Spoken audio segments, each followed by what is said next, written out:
अगर हम आपसे कहें कि आप एक साल तक ब्रश नहीं करोगे तो क्या होगा?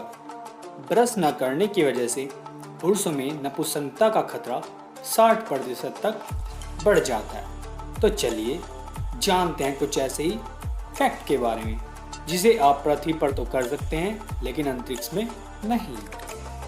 अंतरिक्ष यात्रियों को क्यों नहीं लगती प्यास? क्या आप जानते हैं कि पृथ्वी के मुकाबले अंतरिक्ष में बहुत ही कम प्यास लगती है और अंतरिक्ष में पानी बोतल या गिलास से नहीं पिया जा सकता। अंतरिक्ष यात्रियों को पानी एक छोटे बच्चे की तरह बोतल से चूस चूस कर पीना पड़ता है। तो चलिए हम आपको बताते हैं कि अंतरिक्ष यात्रियों को क्यों नहीं लगती प्यास। अंतरिक्ष में गुरुत्वाकर्षण बल नगण्य होने के कारण अंतरिक्ष यात्री का जो रक्त है वो ज़्यादातर हृदय तथा दिमाग में ही रहता है, जिससे अंतरिक्ष यात्री को पानी की अधिकता महसूस होती है और प्यास नहीं लगती। जब नहीं होता गुरुत्वाकर्षण तो कैसे करते हैं टॉयलेट? क्या आपने कभी सोचा कि अंतरिक्ष में गुरुत्वाकर्षण बल नहीं है तो वहाँ पर टॉयलेट कैसे किया जाता होगा?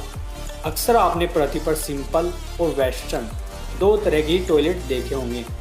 क्या इन्हीं टॉयलेट का इस्तेमाल होता है अंतरिक्ष में? तो नहीं। अगर आपको अंतरिक्ष में जीवित रहना है तो सबसे ज़रूरी काम कि आप पर वहाँ टॉयलेट करना आना चाहिए। तो चलिए हम आपको बताते हैं कि वहाँ पर किस टॉयलेट का और कैसे इस्तेमाल किया जाता है। अंतरिक्ष में इस्तेमाल की जाने वाली तकनीक का नाम सक्शन सिस्टम है। आमतौर पर आपने देखा होगा कि जो टॉयलेट का छिद्र होता है वो 12 से 28 इंच तक का होता है, लेकिन अंतरिक्ष में ऐसा नहीं है। वहाँ टॉयलेट के लिए केवल 4 इंच का होल होता है जिसे सक्शन द्वारा मल त्यागना होता है तथा यह मल कंप्रेस होकर एक कैप्सूल में पैक कर दिया जाता है तथा अंतरिक्ष से पृथ्वी पर वापस आने वाले यात्री इस मल के कैप्सूल को साथ ही ले आते हैं। कैसा होता है अंतरिक्ष का खाना?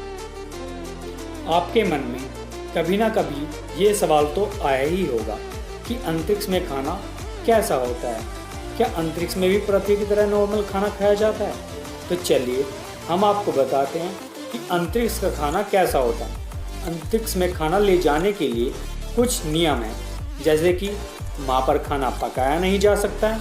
अंतरिक्ष में ऐसा खाना ले जाया जाता है जो लंबे समय तक चल सके तथा जल्दी ही पच जाए। खाना खाने के लिए अंतरिक्ष में चाकू या छुरी का प्रयोग नहीं किया जाता है, इसलिए सभी चीज़ों को छोटे छोटे आकार में तैयार किया जाता है जिससे खाने पीने में कोई परेशानी ना हो।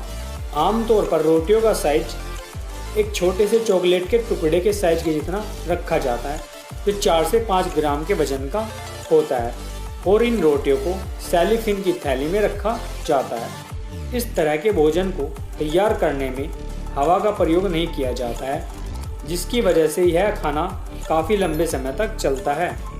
पिल्सबरी नामक एक फूड कंपनी ने तो स्पेस फूड स्टिकी बना डाली जो सिगरेट के आकार की होती है। इसमें 8% प्रोटीन, 70% कार्बोहाइड्रेट और 15% वसा होती है। शेष 9% में विटामिन और खनिज होते हैं।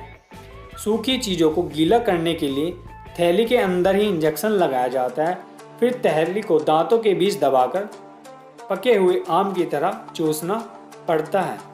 शुक्र मानिए कि मनुष्य की ग्रास नली अनेक छल्लेदार मांसपेशियों से बनी होती है जो कि अंतरिक्ष यात्रियों के पक्ष में है, वरना बिना गुरुत्वाकर्षण बल के तो खाना गले में ही फंस जाता।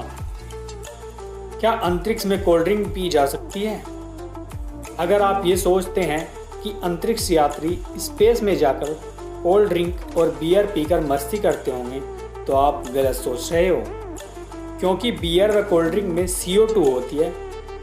क्योंकि जब हम इनको पृथ्वी पर पीते हैं तो CO2 वायु में विलय हो जाती है, परंतु अंतरिक्ष में वायु नहीं है, जिस कारण CO2 बियर व कोल्ड ड्रिंक में ही रह जाती है और बाहर नहीं निकल पाती है तथा अंतरिक्ष यात्री के पेट में ही चली जाती है, जिससे पेट में CO2 की अधिकता होने के कारण अंतरिक्ष यात्री की जान भी जा सकती है। तो दोस्तों, हमारे आने वाली अगली वीडियो को देखने के लिए हमारे चैनल को सब्सक्राइब करें।